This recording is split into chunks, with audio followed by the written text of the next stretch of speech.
Chers enseignants et acteurs de l'éducation catholique, chères religieuses et vous, autorités civiles et administratives œuvrant dans l'éducation dans notre pays. Chers frères et sœurs en Christ, aujourd'hui, 9 mai, notre diocèse célèbre la 4e édition de la Journée internationale de l'enseignement catholique. Au plan mondial, cette journée, instituée en 2002 par l'Office international de l'enseignement catholique, en est à son 20e anniversaire.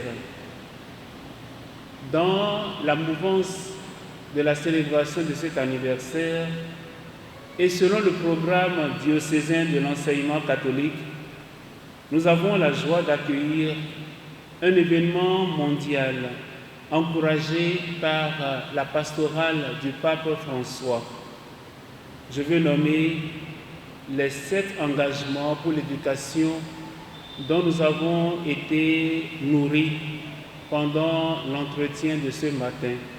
Pour favoriser le dialogue à l'école, le pape François a proposé 3 orientations fondamentales.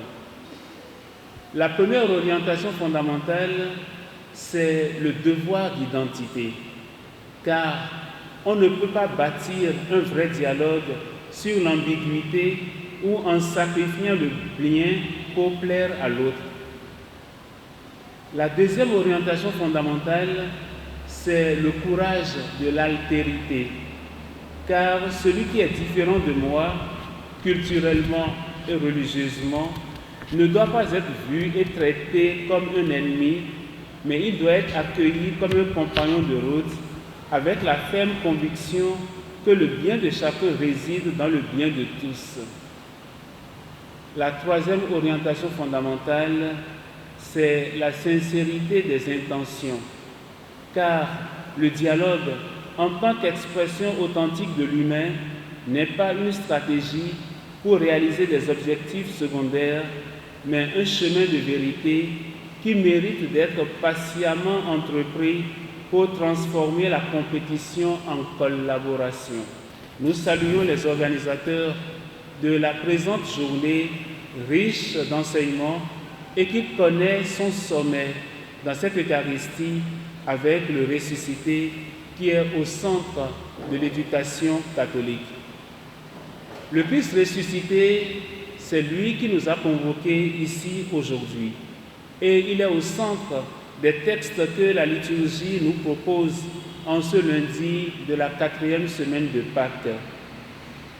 À partir des lectures de ce jour et à la lumière des enseignements reçus avant cette célébration, nous pouvons retenir 3 leçons essentielles. Le premier point d'attention, c'est la conversion.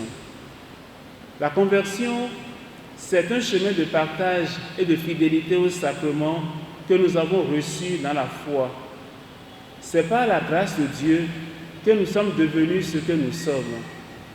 Rien ne peut faire obstacle à l'œuvre de Dieu. Dans l'optique de la conversion, nous comprenons encore mieux le sens de la véritable éducation que le pape François définit comme un chemin d'amour, un chemin de responsabilité, un parcours intégral, un cheminement partagé dans lequel on ne reste pas indifférent face à la plaie des violences et des abus. Un parcours de conversion mobilise le trajet éducatif qui nous est confié à nous, enseignants et personnel enseignant. Sur ce chemin, nous éprouvons ensemble la soif de Dieu. C'est ainsi que le deuxième point de méditation porte sur la soif de Dieu. Le psaume de ce jour, qui nous a été agréablement chanté, nous permet d'aller au centre de l'éducation marquée par la soif de Dieu au cœur de toute personne humaine.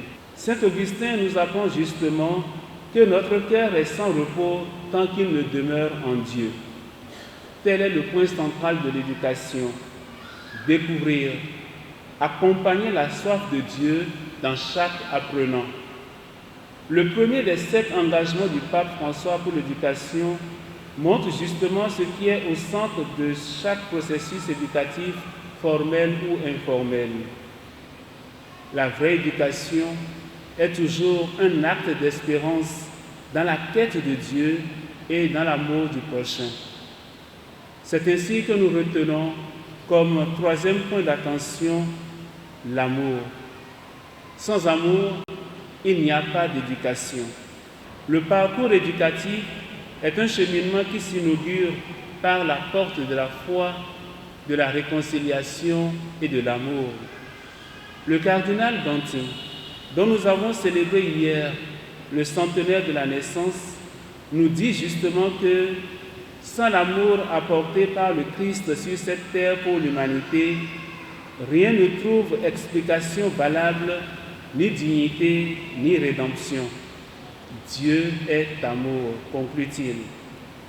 La joie de l'amour se communique et se transmet dans l'éducation d'abord, en famille, puis à l'école.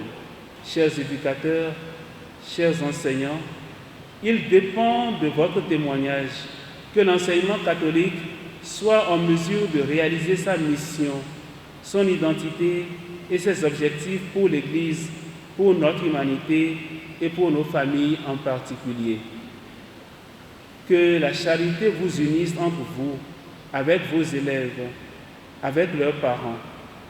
Persévérez dans l'amour vrai et sincère pour ceux et celles qui vous sont confiés. Aimez vos apprenants, aimez les enfants, aimez le précieux service que vous rendez à l'humanité et à l'Église.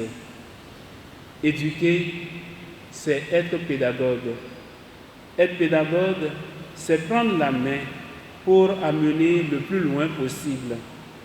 Alors je vous souhaite, chers enseignants, d'aller le plus loin possible dans la découverte de la beauté et de la dignité des personnes et de votre vocation dans la lumière pascale du Christ, l'unique médiateur, l'unique maître, l'unique pédagogue.